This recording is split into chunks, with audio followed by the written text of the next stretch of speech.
চলে গেছে, শীতের পোশাক কাচা কমপ্লিট হয়ে গেছে, এবার সেগুলো তো আমাকে ভাঁজ করে তুলেই রাখতে হবে। এবার শীতকালে যেই সব জামা কাপড়গুলো পরেছি সেইগুলো কাচা ধোয়া কমপ্লিট করে নিয়েছি, সেগুলোকে এবার ভাঁজ করে করে একে একে সব তুলে রাখবো। হ্যালো বন্ধুরা, ওয়েলকাম টু মাই চ্যানেল। তোমরা সবাই কেমন আছো? আশা করি তোমরা সবাই খুব ভালো আছো। তোমাদের আশীর্বাদে আমারও বেশ দারুণ কাটছে। তো এই দেখো, আমার শীতকালে যত জামা কাপড় ছিল সমস্ত কাঁচা হয়ে গেছে। অর্ধেক জামা তো গুছিয়ে আমি আলমারিতে তুলে দিয়েছি, আর অর্ধেক জামাই দেখো তোমাদের দাদার জামা। দাদার মানে জামা না, জ্যাকেট। এই যে শীতকালের যত পোশাক ছিল সম্পূর্ণটা আজকে কাঁচা কমপ্লিট হয়ে গেছে। এই শীতকালের এই জ্যাকেটটা আজকে আমি ভাঁজ করে তুলে রাখবো। না ভাঁজ করলে হচ্ছে না গো, কেন শীত তো চলে গেছে। চলে যাওয়ার পর এই কাঁথা কম্বল সব এবার একে একে ভাঁজ করা স্টার্ট করেছি, সব একে একে তোলাও স্টার্ট করে দিয়েছি। এবার আগে জামা কাপড়ের পাট চুকাবো, মানে সোয়েটার জ্যাকেট যা যা আছে সেগুলো আগে একে একে গোছগাছ করে তারপর তুলে দেবো। তুলে দেওয়ার পর তারপর আসবো কম্বল তুলবো। এই বছর না আমি না ডিসিশন নিতে পারছি না গো যে কোথায় আমি কম্বলটা রাখবো, কারণ গত বছর একটা কম্বলের যে কাভার ছিল সেটা ছিঁড়ে গেছিলো, আর একটা ভালো ছিল। একটাকে আপাতত আমি ওপরে তুলে রেখেছিলাম, আর একটাকে বলেছি, তোমরাই আমাকে কমেন্টে বলেছিলে যে বৌদি আরেকটা কম্বলকে তুমি ভালো করে রোল করে ভাঁজ করে ওটাকে বেঁধে কাপড় দিয়ে ভালো করে গুটিয়ে এক সাইডে, বিছানার এক সাইডে রেখে দেবে। হ্যাঁ, একটা বছর চালাতে পারবে, ঠিক আছে। তো আমি সেভাবেই রেখেছিলাম। আর এই বছর আরেকটা কম্বলের যে ইয়ে ছিল না, প্লাস্টিকের যে খোলগুলো বলে, ওইটাও না গেছে জানো তো। এবার এই দুটো কম্বল আমি কোথায় রাখবো? আমার ঘরে এমনিতেই জায়গা নেই, দেখতেই পাচ্ছ। এই দেখো, এইখানে একটা কম্বল, ওখানে একটা কম্বল। আপাতত এই চাদরটা দিয়ে আমি তোমাদের কথা মতনই সেই গত বছর যেমন রেখেছিলাম আপাতত রোল করে আমি রেখেছি। তো প্লিজ তোমরা আমাকে কমেন্টে জানিও না। আমার না ছোটো ঘর তো, ওখানে তো বিছানা বালিশ ফালিশ সমস্ত কিছু ওখানে সাজানো থাকে। এইবারে কাঁথা আর এই কম্বলগুলো আমি কোথায়? কাঁথা না হয় এই যে বিছানার মধ্যে কাঁথাটা না হয় আমি পেতেই দিলাম, আর এদিকে যে কম্বলটা, একটা কম্বল রাখা যাবে, আরেকটা কম্বল যদি আমি ওখানে রাখি জানলাটা আমার ব্লক হয়ে যাচ্ছে।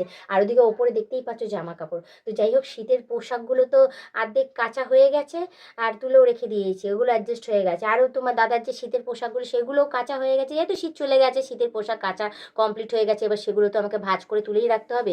রইলো কম্বলটা আমি কিভাবে অ্যাডজাস্ট করে রাখবো এই ঘরের মধ্যে, প্লিজ তোমরা আমাকে একটু কমেন্টে জানিও, ঠিক আছে। তো চলো, এদিকে আমি একটা সোয়েটার তো আমার ভাঁজ করা হয়ে গেছে, আর একটা আছে সোয়েটার ওই দিকটাতে আমি এখন পরে যাবো। আপাতত যেই জামা কাপড়গুলো আমি এখন কেচে ধুয়ে রেখেছিলাম সেটা আমি ভাঁজ করা স্টার্ট করে দিই, কারণ সবই তো আমাকে এই বাইরেই রাখতে হবে, যেহেতু এগুলো রেগুলার ইউজ করি, রেগুলার পরে যাই। এগুলো শীতেই বেশিরভাগটা আমি পরেছি, যেহেতু বলতে পারো যে এগুলো শীতেরই পোশাক। কারণ গরমকালে তো এত মোটা মোটা পোশাক আমার পরা সম্ভব না। গরমকালে আমি হালকা পাতলা জিন্স পরেই আমি বাইরে বেরোই। এবার শীতকালে যেই সব জামা কাপড়গুলো পরেছি সেইগুলো কাঁচা ধোয়া কমপ্লিট করে নিয়েছি, সেগুলোকে এবার ভাঁজ করে করে একে একে সব তুলে রাখবো। তো এদিকে আমি ভাঁজ করতে থাকি। তো তার মাঝখানে তোমাদের আমি একটা কথাই বলবো, তোমরা যারা নতুন দেখছো তারা অতি অবশ্যই আমাকে সাবস্ক্রাইব করে দিই, বেল আইকনটা টুক করে টিপে দিও, অল নোটিফিকেশনটা অন করে দিও। আর যারা এখনও পর্যন্ত মেম্বারশিপটা নাওনি তারা তাড়াতাড়ি করে মেম্বারশিপটা নিয়ে নিও। পারলে তোমাদের বন্ধু বান্ধব যতজন আছে সবাইকে বলো মেম্বারশিপটা নেওয়ার জন্য। নিলে ভালো কথা, নাহলে তোমরাই দেখতে থাকো, তোমরাই টিকে থাকো, এভাবে আমাকে হেল্প করে যেও, ঠিক আছে। আর একটা কথা বলি, আমার জানো তো ঠান্ডা লেগে গলাটা কিন্তু একটু বসে রয়েছে, ঠিক আছে। এভাবেই তোমাদের সাথে আমি জোর গলায় মানে জোরে জোরে কথা বলছি, দেখতেই পাচ্ছ গলার ভয়েসটা কেমন যেন একটা হয়ে রয়েছে। তো তোমরা একটু অ্যাডজাস্ট করে নিও, ঠিক আছে। কিছু করার নেই গো, কী করবো বলো। কুল বেরিয়েছে তো, ফল বুঝতেই পারছো, কুলটা সবারই প্রিয়। এবার কুল এন্তারসে খেয়ে গেছে, তার মধ্যে জলও খেয়েছি আমি, আর বুঝতে পারিনি গলা ব্যথা, গলা বসে রয়েছে। মানে এখন আমি সারাতেই পারছি না, কন্টিনিউ চা খাচ্ছি, চাতেও কিছু হচ্ছে না। এই যে কুলটা যে ছাড়তে পারছি না, লোভ, খাইতে ভালোবাসি আমি।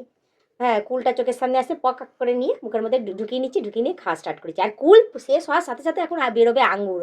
এবার আঙুরটা তো আরও বেশি প্রিয়। ও ফলের মধ্যে সব থেকে প্রিয় যদি হতে পারে তা সেটা হচ্ছে আঙুর। হ্যাঁ, তো ওটা কেন ছাড়বে? এবার ওটা খেলেও গলাটা চলবে কন্টিনিউ, তোমরা অ্যাডজাস্ট করে নাও, ঠিক আছে। তো দেখো, তোমাদের সাথে কথা বলতে বলতে শীতের যা যা পোশাক সমস্ত পোশাক আমার গোছানো কমপ্লিট হয়ে গেছে। এবার আলমারিটা খুলবো, একটা টুল নিয়ে আসবো, টুলে করে তারপর সমস্ত শীতের পোশাকগুলো তুলে দেবো। মানে কি বলবো, গুছিয়ে রাখবো। কারণ আমি তো বিশাল লম্বা, তো আলমারিটা আমার অনেকটা উঁচু। হ্যাঁ, অর্ধেক পোশাক তো গোছানো হয়ে গেছে। এবার দাদার জিনিসগুলোকে ওপরে তুলতে গেলে তো কি আর বলবো, আমার ওপরে তো হাত যাবে না, আর তোমাদের দাদা তুলেও দেবে না। হ্যাঁ, যার জন্য আমার অসুবিধা হয়। আমি টুল নিয়ে আসি, টুলের ওপর দাঁড়িয়ে তার মধ্যে সমস্ত জামা কাপড়গুলো এক সাইডে শীতের পোশাক যেখানে গোছানো থাকে সেখানে আমি তুলে গুছিয়ে নিই। তো এদিকে তোমাদের সাথে কথা বলতে বলতে সমস্ত জামা কাপড় আমার গোছানো কমপ্লিট হয়ে গেছে। তো চলো, আর বেশি কথা বাড়াচ্ছি না। তো আজকের ব্লগ ভিডিওটা আমি এখানেই শেষ করছি। আবার অন্যদিন অন্য কোনো সময় আমি ব্লগ ভিডিও নিয়ে হাজির হয়ে যাবো। আজকের মতো টাটা, বাই বাই। সুস্থ থেকে এভাবে আমাকে দেখতে থেকো, আমার পাশে থেকো, আর আমাকে প্রচুর পরিমাণে সাপোর্ট করে এগিয়ে নিয়ে যাও।